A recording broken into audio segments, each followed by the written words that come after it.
Welcome to Medical Center Hour, and if any of you were wondering, this is Medical Center Hour. If you're here for the talk about snake bite, that is one floor down.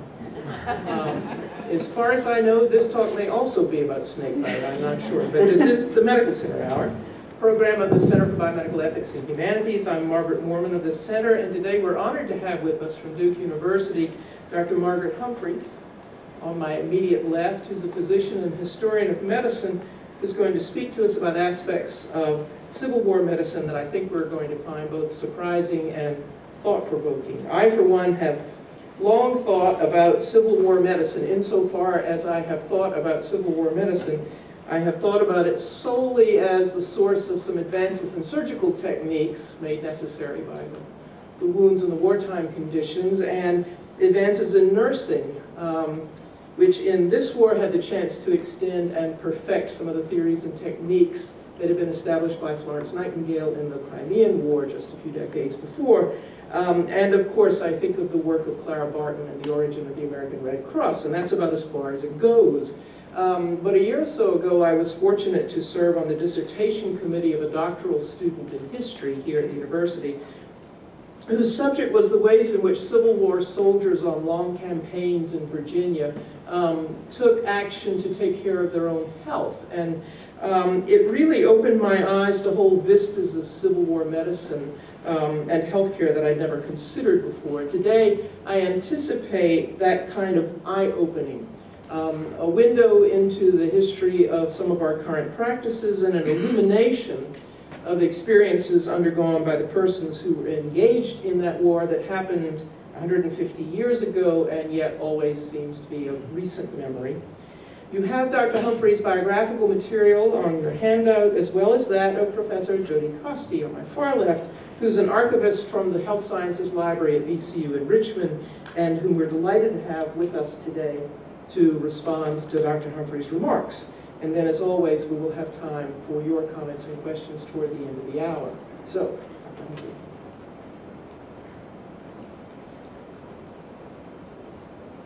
Okay, let's see. Can you hear me? Is the mic projecting? Should I raise it up some? You might put it up a little. How's that? Is that good? Up higher? Justin, how? No, a little higher. How about now? I wonder if it's on. No, it wasn't on. All right, we will sort out. There we go. That's good. It's not too loud. All right. Well, it's always a pleasure to be introduced by somebody else named Margaret. There's not that many of us around, so I'm always glad to meet another one.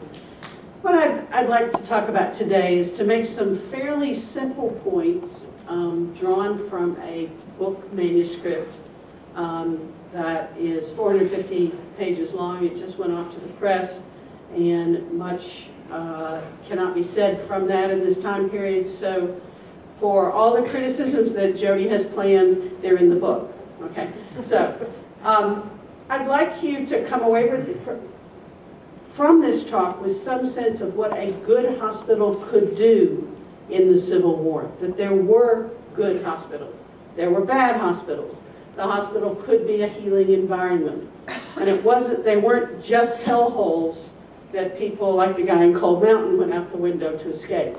So trying to put your mind back to a time without antibiotics, but with surgeons who knew where the femoral artery was, surgeons who knew how to do and learned how to do amputations better as the war went on, that there could be good medicine in the Civil War and there could be a healing environment.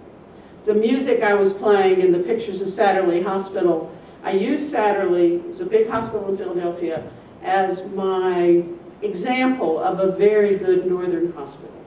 And we'll talk also about southern hospitals and some of the problems that the South had in trying to duplicate the northern experience. So that was the Satterley Polka. The hospital itself is what you see out there. We'll see a better picture of it in a bit. Am I being projected?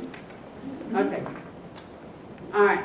Now this is some people's image of Civil War medicine. If you've seen Ken Burns' Civil War, there's a famous photograph of piles of limbs. This is actually a sketch from a private who unfortunately saw this scene as while he was waiting to have his own wound tended to. He also drew a picture of his wound, which is sort of entertaining. I would point out that while, yes, it's very bloody down here, and this is the uniform, and they haven't actually cut anything yet, that the man does have chloroform over his face. Yes, they had chloroform in the Civil War.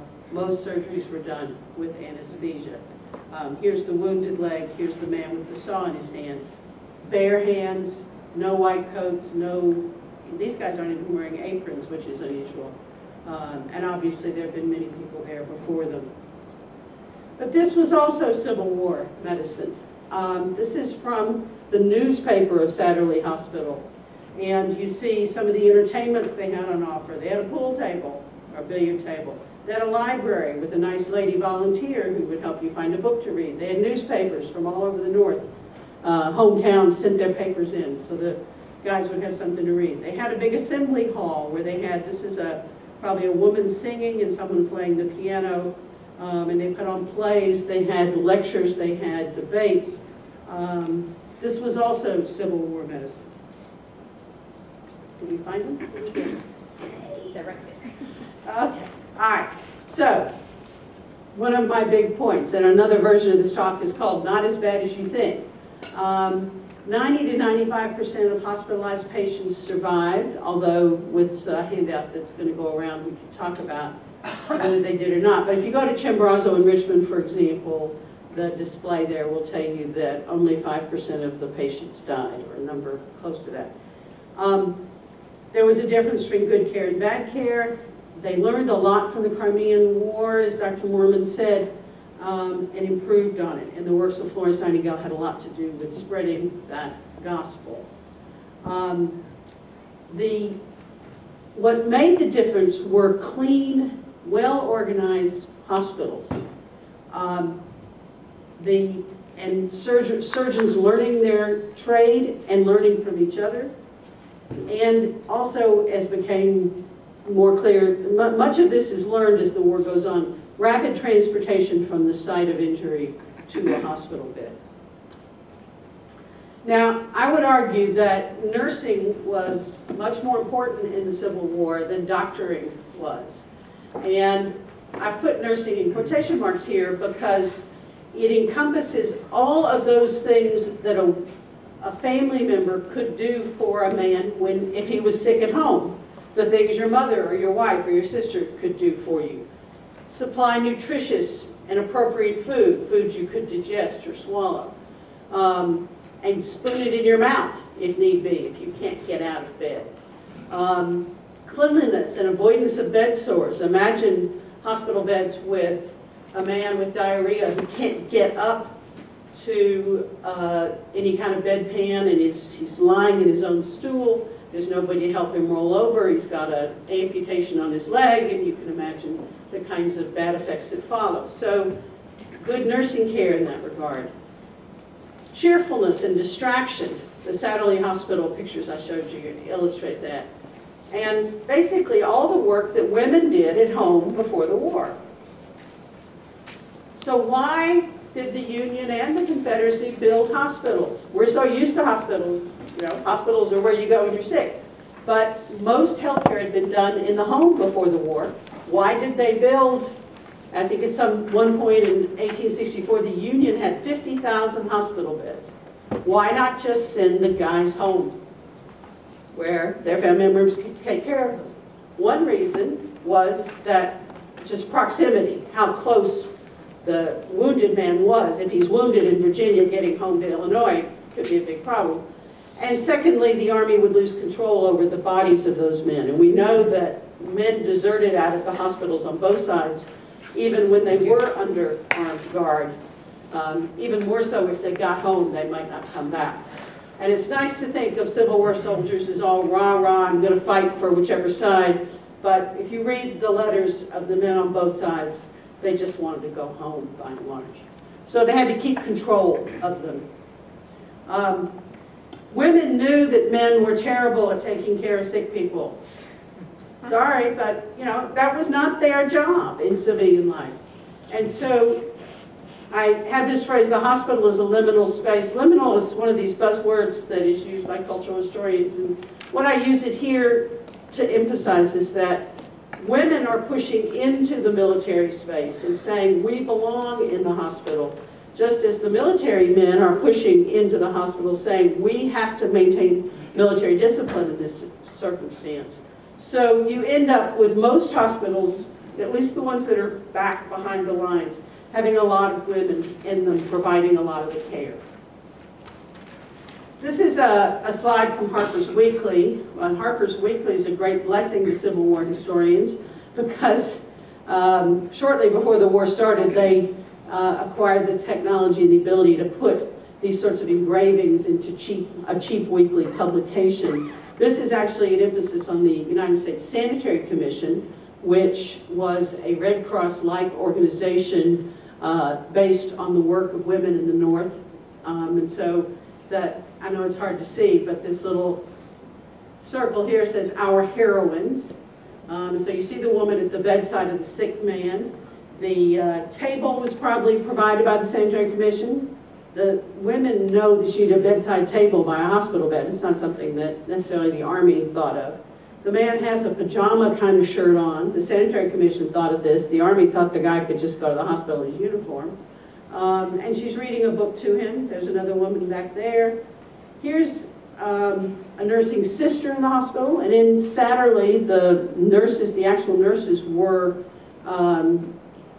sisters who wore that kind of flying nun headdress. The Sanitary Fair, it says at the fair, they're raising money for the Sanitary Commission.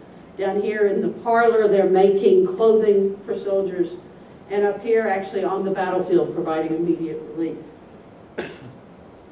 So, let's see, I think I've said most of this. One point I haven't emphasized is most deaths in the war, and there were obviously a lot of deaths, happened between battlefield and general hospital. Very few, if a guy got to a general hospital, he did pretty well. And this is not a popular argument in the South, I realize, getting a smile out of Jodi over there. The northern hospital system was more successful than the southern for reasons I'm going to talk about, and as a result, more northern soldiers went back to their regiments, more men survived, and the South needed men more than the North did. So this was an unfortunate outcome. So what was the difference? First, I would point out antebellum hospitals were charity institutions for poor people which received the kind of attention and care that you would expect charity institutions to receive. So that's a famous engraving of rats running over patients in Bellevue Hospital. But the Civil War Hospital was not a charity hospital.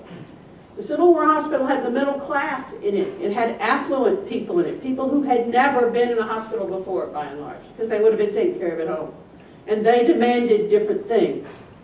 They demanded more respect, they demanded cleaner environments, they demanded some of those entertainments you saw. And they had advocates they could write home, they could get people to write their senator. Their senator could talk to somebody in Lincoln's administration who could then talk down to the hospital where this soldier was and say, what the hell's going on, and get this woman off my back. There was a different system of advocacy in place.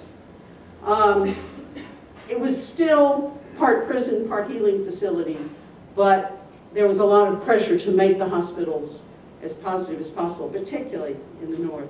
But there were still rats on both sides. As I say in that little intro you have there, at Satterley in the North, they shot the rats for sport, and in the South, well, they did something different. Okay, first, some definitions. The field hospital. This is a word, or it's a phrase that is used to mean multiple different things. The one thing a field hospital is it's not a general hospital. So we'll get to the general hospital in a minute, but it could be just an area by a rock at the edge of a battlefield, as far out of range of the bullets. The first aid station that a soldier could get to. It could be set up in a barn. It could be set up actually with tents and be orderly. It also was used to just refer to the little hospital a regiment would set up next to its camp. It had a lot of different meanings in the war. This is one of the more famous, because it's the only photograph of the immediate post-war, post-battle field hospital. This is Savage Station, Virginia, which I'm not sure where it is. Maybe somebody knows. But you can see down here, this is the man in the boater, I guess you'd call that, is examining the man's leg. And all these wounded are awaiting care. And some are moving, ignoring the fact the photographer wants them to sit still. So this is the kind of chaos immediately after a battle. It's another scene sketched, because you couldn't take a photograph of this because all the people would be moving. The man being brought in, they're doing the quick operating that was necessary to control bleeding and control mangled limbs. Often in barns, if you go to the Antietam battlefield now, they have set up a field hospital in Fry's barn that would have been similar to this. And you see there's horses are still in here. This is hardly a antiseptic environment. But then also kind of an ordinary tent hospital system such as this one. So all these things are field hospitals. But general hospitals were huge hospitals like Sanitary set up way behind the lines in Philadelphia, in DC, in Baltimore, in Richmond, in Lynchburg, in various cities in the South, so that that were way behind the lines rather than immediately next to the army.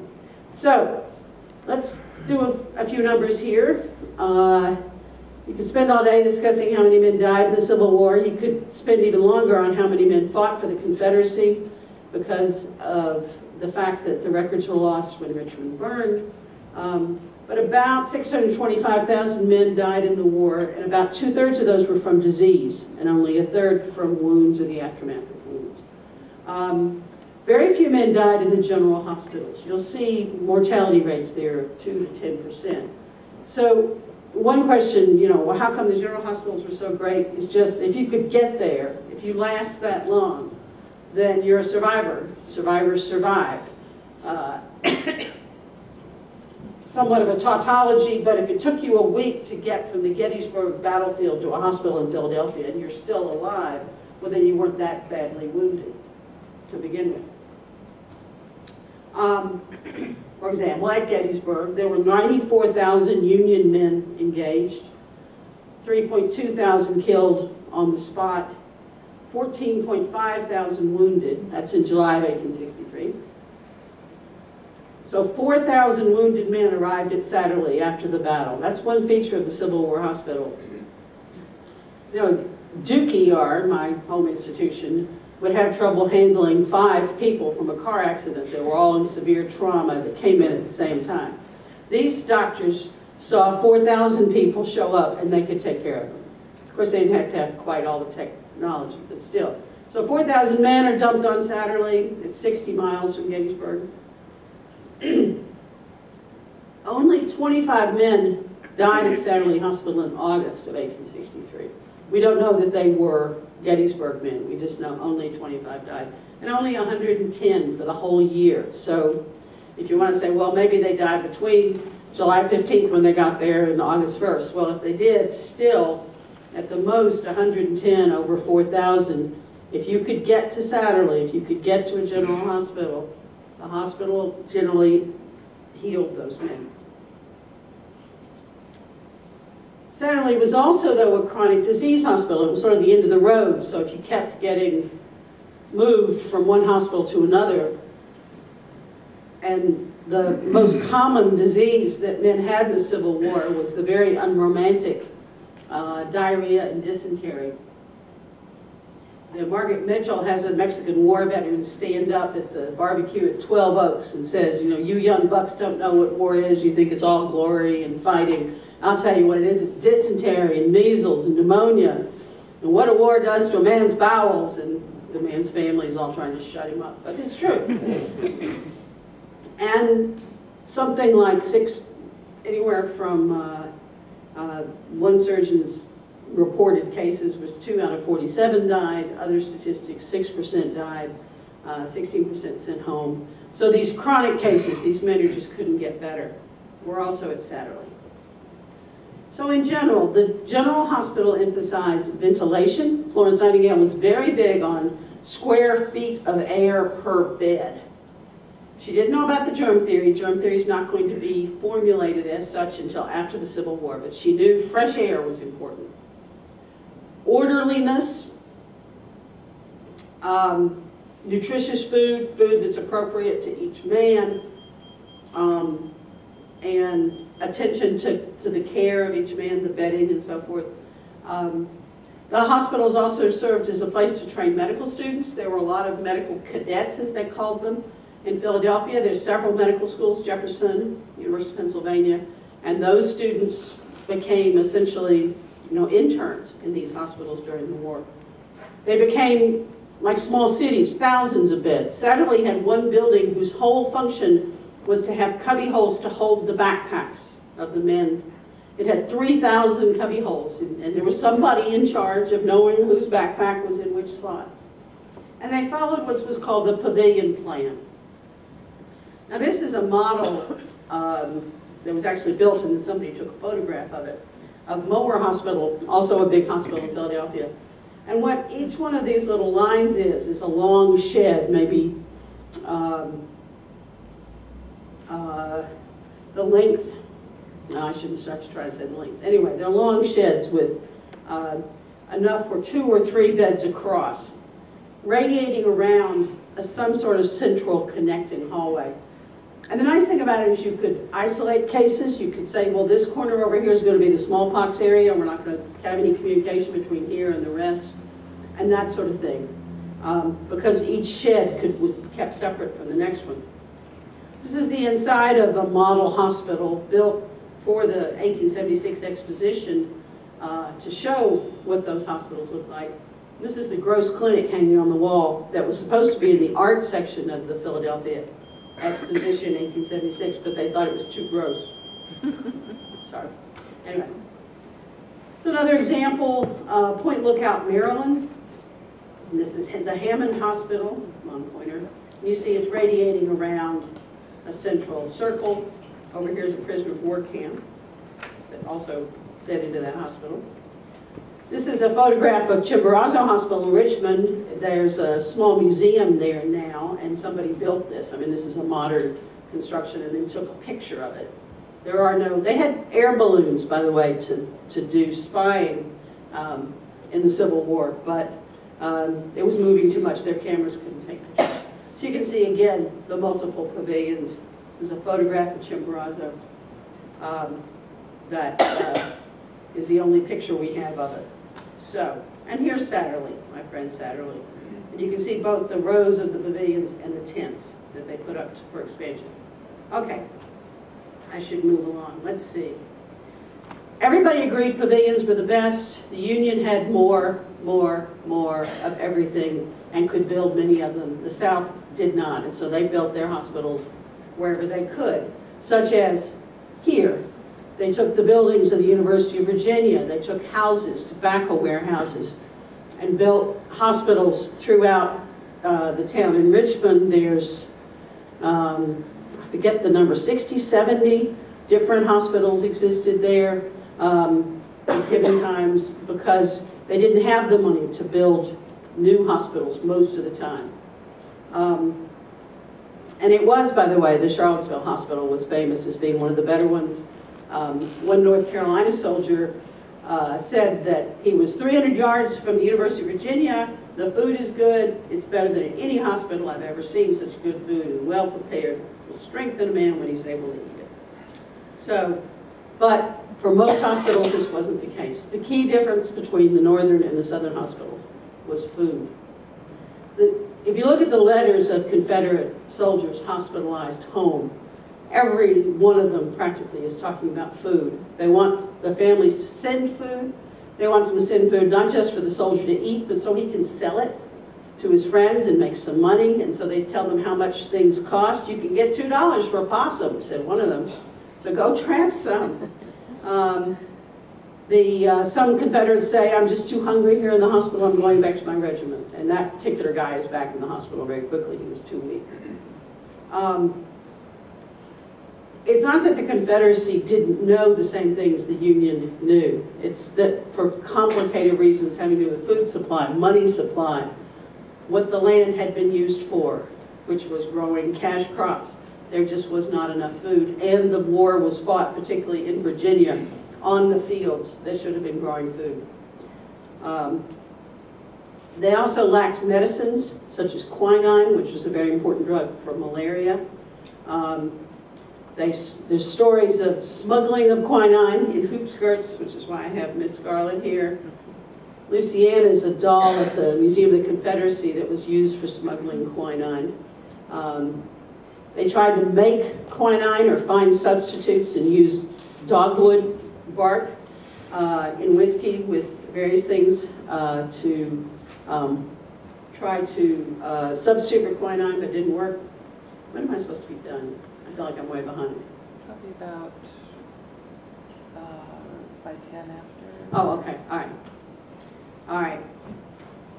And there were cartoons about the shortages of quinine. Here a boy says he wishes he was in Dixie because he hates the taste of quinine. His nurse is giving it to him. It's too expensive down there.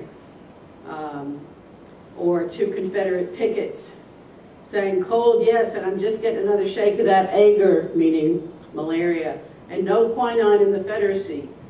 Worse still, got them blue devils after me. Coach K has a broad reach in production time. And nary a drop of whiskey. Wish I was home. So, did it make a difference? Particularly in regards to malaria, the Union case mortality was 0.7%, probably lower than that. I could talk about those statistics if you want. In Chimborazo, 6.2% of the men who had malaria died. They probably did have enough chloroform. This is one of the things people talk about, is did they run out? Although it was probably getting pretty short by the end of the war because the blockade runners didn't want to bring it in because the hospitals were out of money. Come on, fast people read. Anyway, Pizarro is obsessed with Sonora. So, they were also short of all sorts of other things. They buried men naked because they had to reuse the sheets and reuse the man's uniforms. And they fought over labor, particularly over consigned slaves. So, but most of all, it was food. And the food in the Richmond hospitals particularly, because of the trouble of how hard it was to supply Richmond, meant that you have riots in Richmond hospitals.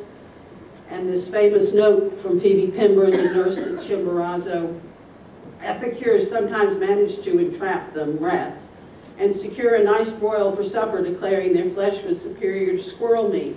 Perhaps some curious gourmet may wish a recipe for the best mode of cooking them. The rat must be skinned, cleaned, his head cut off. Lunchtime, isn't it? And his body laid open upon a square board, then basted with bacon fat and roast before a good fire, quickly like canvas-backed ducks. It's hard to say whether you would expect the poor diet would lead to poor wound healing, particularly lack of vitamin C. But just for the period when the food situation in the Confederacy was most desperate is the time period we have the least good statistics for. We do have Joseph Jones saying that he's seeing a lot of secondary hemorrhage, namely wounds that are opening up and bleeding again when they ought to be healing, and that it was getting worse. So in the North, they had plenty, and I'll just use that as a summary point. They took quinine prophylactically out of whiskey. They'd line them up in the morning, quinine in the whiskey barrel, take your dram and move on. They had this sort of luxury, and the Northern hospital letters talk about having strawberries, about having, there's one guy who writes a poem about an orange. He'd never seen an orange before. They were amply supplied with food. This is a Christmas dinner menu from Satterley in 1864, which was admittedly a feast and had been donated, special things for. But while the Southern troops were eating rats and peas at Christmas in 1864, in Philadelphia they were eating very well.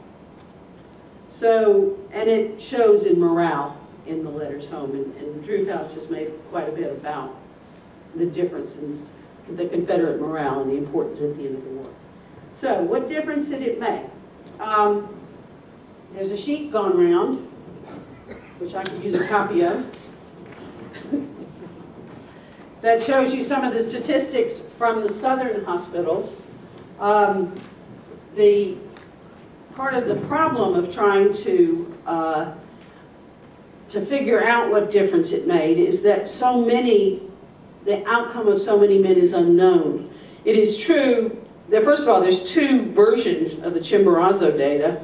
I won't bore you with where they come from, but the percentage deaths is very small. 4,000 over 77,000 in the first one, 2,700 over 77,000 in the second one. But then if you look over in the question mark column, which is the very last column, return to duty question mark or just question mark, you see that 30,000 men are unaccounted for, 26,000 men are unaccounted for. It's because they get transferred to other hospitals. They desert, they go home, they get sent home because they're hopeless cases. We have no idea how many men died who got admitted to Chimborazo at some point. And you have similar problems with understanding other hospital statistics. And I can talk more about that if people are interested.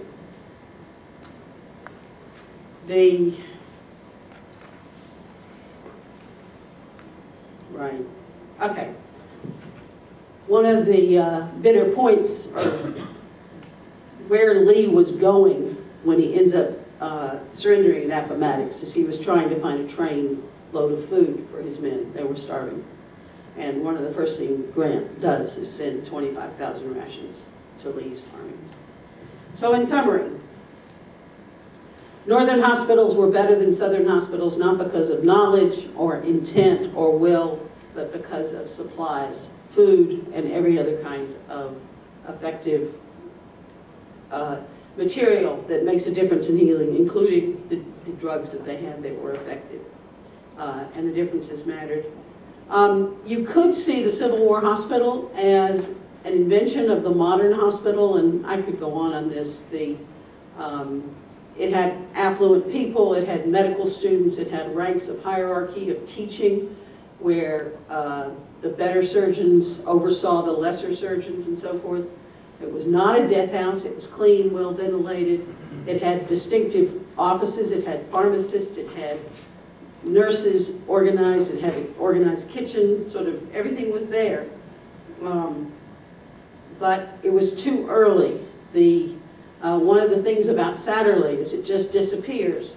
In September of 1865, it says obviously that's a misprint, everything that was there, those 4,000 beds, all that equipment was auctioned off. And that is now part of the Spruce Hill area of Philadelphia. There's a marker in Clark Park in Philadelphia, but it's gone. If you go to Chimborazo, there's a little museum on the space and it's a park, but it's gone too. These hospitals did not have a purpose to serve once the war was over and the men were back where people thought they ought to be getting their health care, namely at home. And the hospital as we know it would sort of come alive again in the 1880s with the rise of surgery and reasons that surgery worked better in a hospital than at home. So I'll stop, let Jodi have her say. Sorry if that was rushed. Things got a little hectic there at the beginning. Want to just take one? Oh, when you did yours. Well, I should say thanks to everybody who invited me and all that, which I didn't do. I got flustered.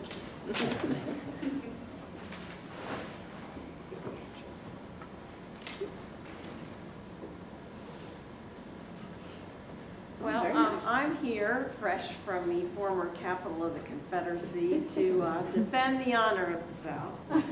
And as a daughter of an FFB, I guess I'm qualified to do that. You probably do need a mic. Oh, I'm sorry. There we go. Yeah, there we go. Yes. So, hence the Confederate battle flag you see in the title slide here. Well, I want to start by saying, let's blame it all on the quartermaster. And you're looking at a quartermaster here. This is Thomas McCall from Mississippi. He's just one of several that served. But one of the biggest problems in the South was actually transporting all kinds of supplies. And not only did the records of the medical department go up in flames, but many, many much needed supplies were in warehouses in Richmond, but just unable to even get transported to the various hospital facilities that were in Richmond itself. And that can really be a theme of the entire war. Everything was affected by the Confederacy's inability. It was probably the one department where they were stymied by inefficient management. It seemed like many of the bad officers landed in the Quartermaster Corps. Unlike the Medical Corps, and this is Samuel Preston Moore, became Surgeon General of the Confederacy on July 30th, 1861. And he was not hampered by all manners of tradition, because of course there was no medical department for the Confederacy until he came on board. He actually technically is the second Surgeon General for the Confederacy. So while his counterparts, Lawson, who died in office, and then Finley, who probably should have been dying in office but didn't, while Lincoln was dealing with them and all the mishaps that were happening with medical care following First Manassas, Moore was able to kind of, excuse me, First Manassas. Moore was able to get going and start with some of the plans that he had. Now, I don't think he was a warm and fuzzy kind of guy. He was a tough disciplinarian. He very much believed in the hierarchy, and he was insistent that his medical officers complete their paperwork. But on the other hand, he was interested in trying to make the best of a bad situation. So one of the things that he asked for from one of his physicians, and this is Francis Boucher of South Carolina, and his famous resources of southern fields and forests. Moore was convinced that indigenous substances could be used to help counterbalance all the drugs they were not able to smuggle, and the fact that medicines and instruments and even textbooks of medicine and journals were all contraband and could not easily be brought into the Confederacy. Unfortunately, he made this wonderful book that was widely distributed and printed in Richmond and Charleston at one point.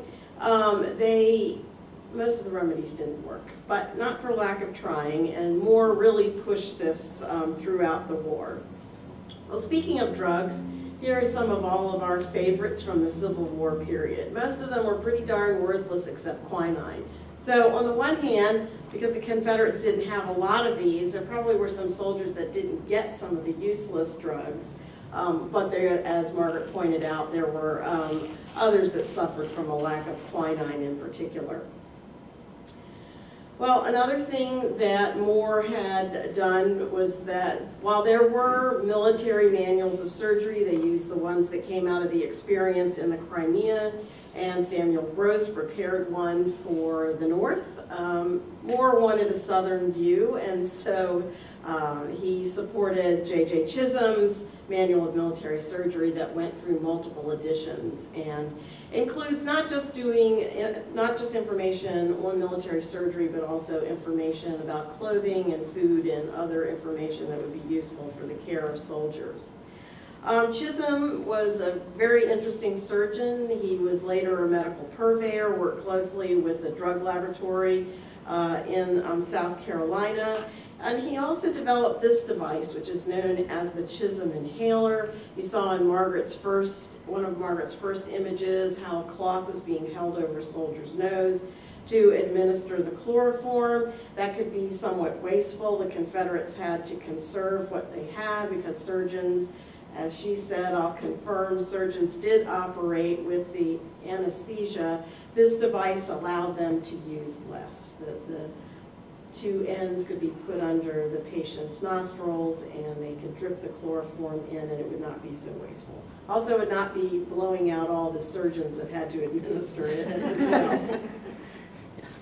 Well, we talked about the pavilion-style hospitals, and the Confederacy didn't have too many opportunities to build them, but they did in fact build two in the Richmond area, and these are images of the Widener Hospital and the pavilion-style buildings that were erected for that facility. Moore also was a proponent of this. Again, hadn't quite got to the understanding of microorganisms, but definitely saw that there was something good about fresh air and cleanliness. Didn't quite know what it was. Well, I, of course, cannot talk about Civil War without mentioning my hero, who is James Brown Mccall, and who is on the faculty at the Medical College of Virginia, where I work.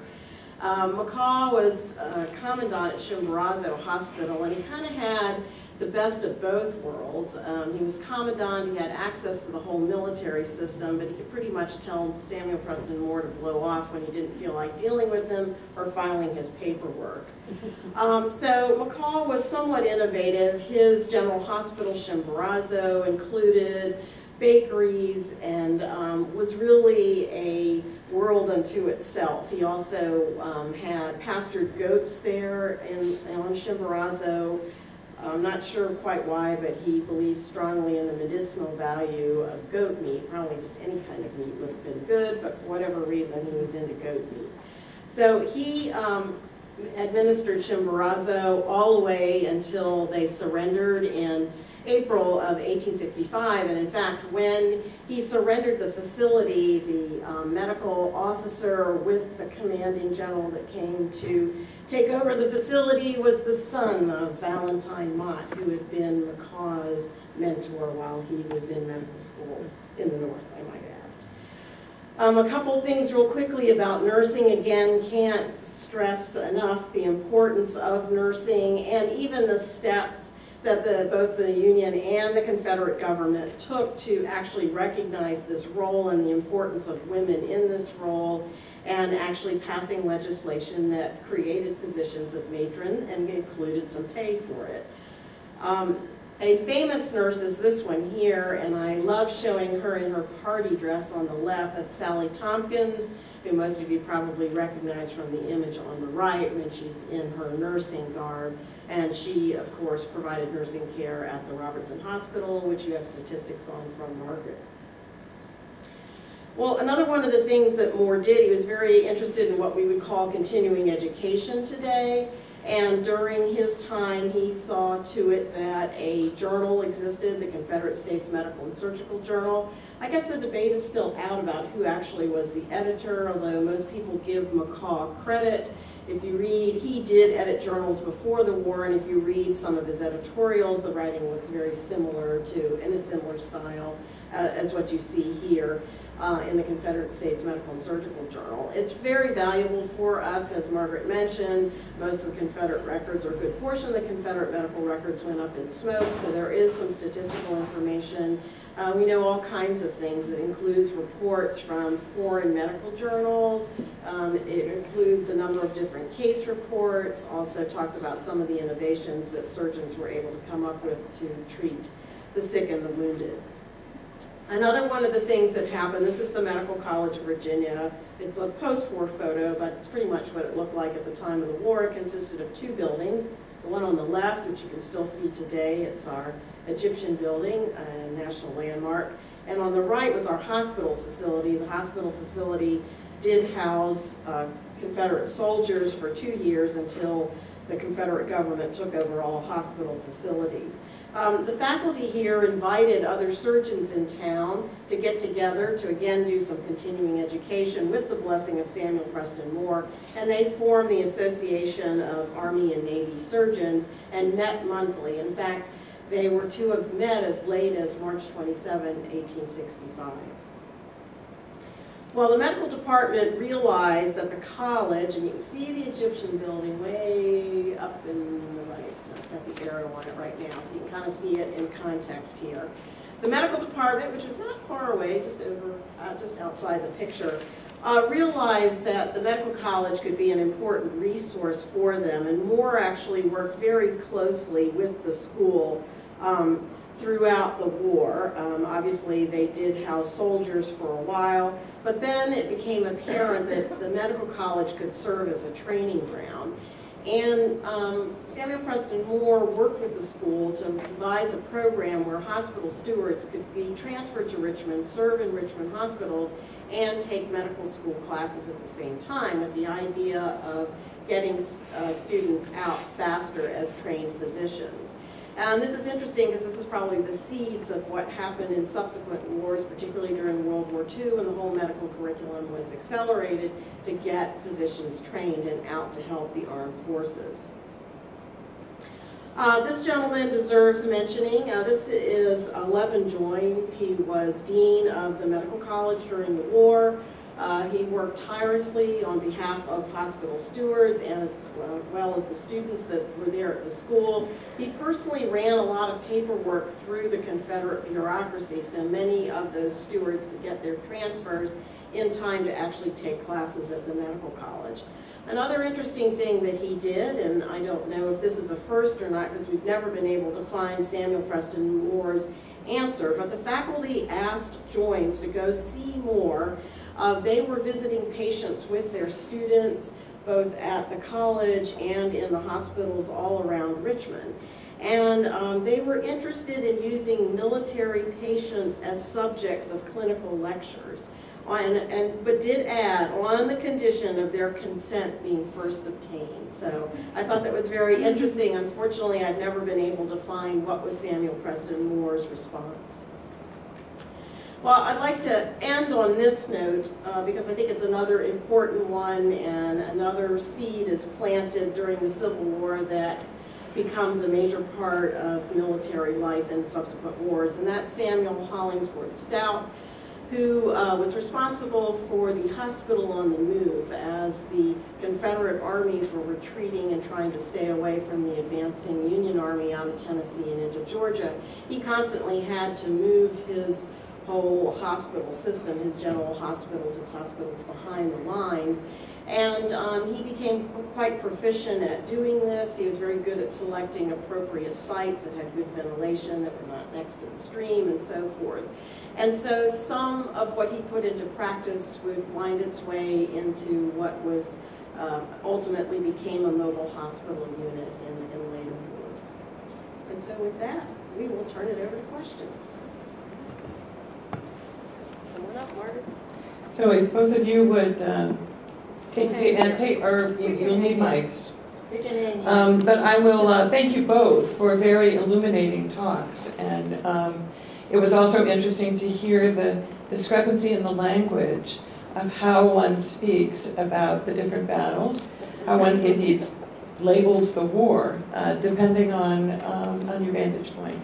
But we have time for some questions and conversation about the presentations, and I will come around with a mic and take your comments.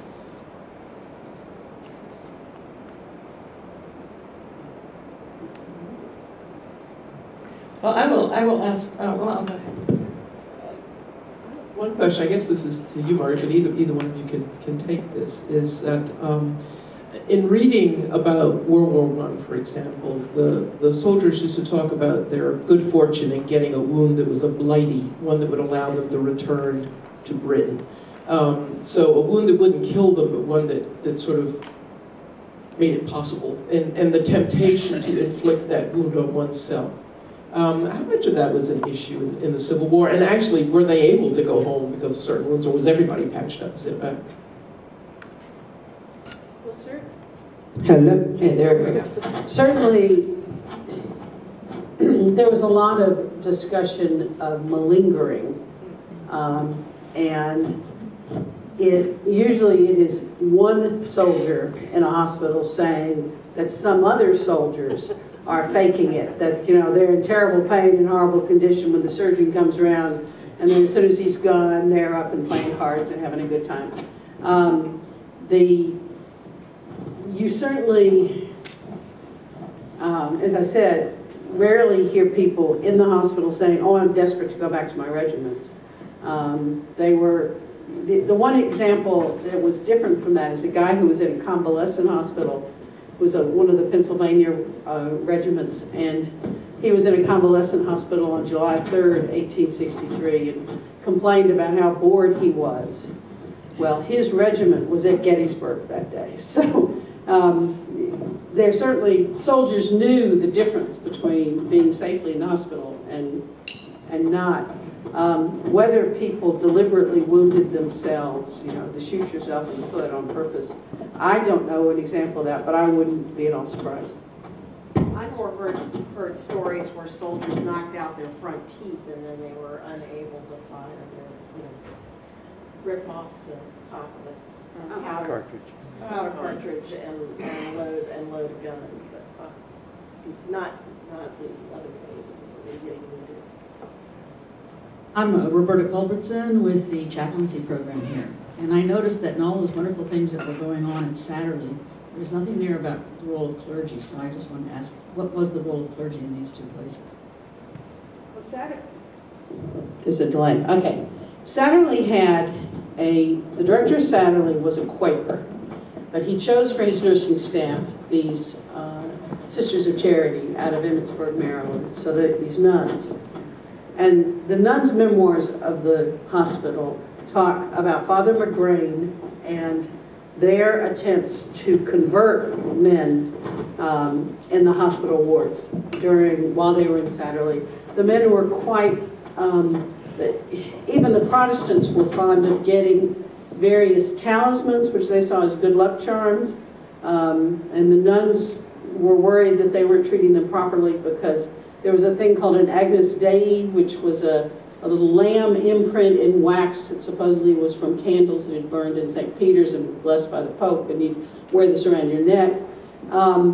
There were stories about the Protestant chaplain of the hospital and the priest kind of fighting for a man's soul, and the nuns so pleased that when the guy, right before he died, the guy chose the Catholic way. So we're seeing these stories through the nuns' eyes, and so it's hard to know how much. But they did have church services, that same hall that had the performance going on. They would have Protestant services there, Catholic services there. So there were chaplains. There was also this entity called the Christian Commission, which basically went around getting pamphlets, tracts to put in the hands of soldiers, trying to, if the soldiers, trying to convert them from their evil ways, that sort of thing. So there was a lot of Christianity in the Civil War, and most units had their own chaplains, and this also happened in the hospitals.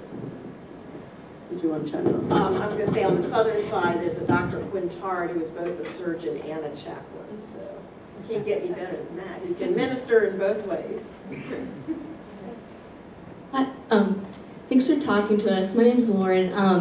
I was just wondering, as far as the African American units in the Civil War, when those soldiers were wounded, I assume that, just considering the mentality of the time, they were probably treated in different, separate hospitals. Or, I guess I was wondering, would white nurses treat those individuals, or what were the dynamics of wounded African Americans?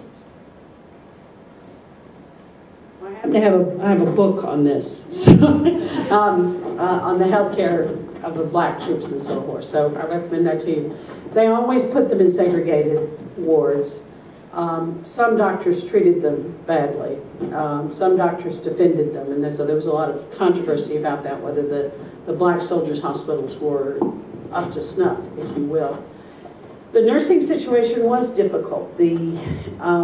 I don't know how often white women tended to black men, but we do know of some accounts of diaries of white women who said they were just like children, and so she could kind of justify this crossing of a white woman taking care of a black male body by saying, well, they're just like children. So, and women take care of children all the time, so there you have it.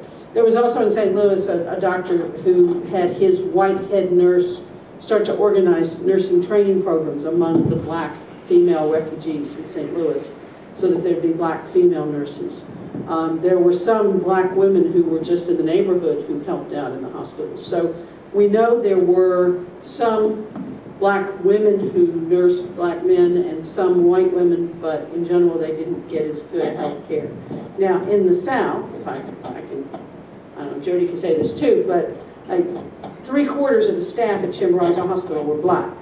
I mean, Southerners were used to black women taking care of white people, and so much of the work done there, cooking, cleaning, body care, was done by blacks, but that would be for the white troops. And don't get me started on whether there were or weren't black Confederates, but that's a short answer. There's an NLM, National Library of Medicine, did an exhibit on black healers during the war, which you might want to Google. You also might want to look at Louise May Alcott's hospital sketches, because she comments on that as well.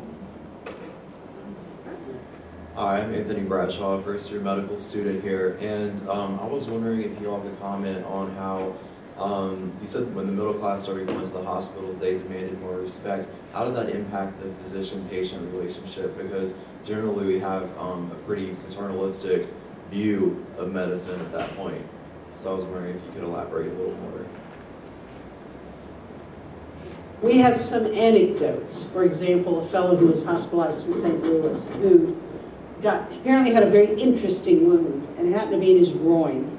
And so the doctor would bring in visiting folks to see the interesting wound, and he'd whip back the sheets and say, you know, look, and in the meantime he's showing the guy's genitals. And after a while, this guy who was an insurance salesman before the war and after the war got tired of this behavior, and the next time the doctor did it, he put up his palm and said, that'll be 50 cents, please. And ever after, the surgeon asked his permission first. There is the sense that I do have data in the North, that before they operated, they didn't operate on a man without his permission.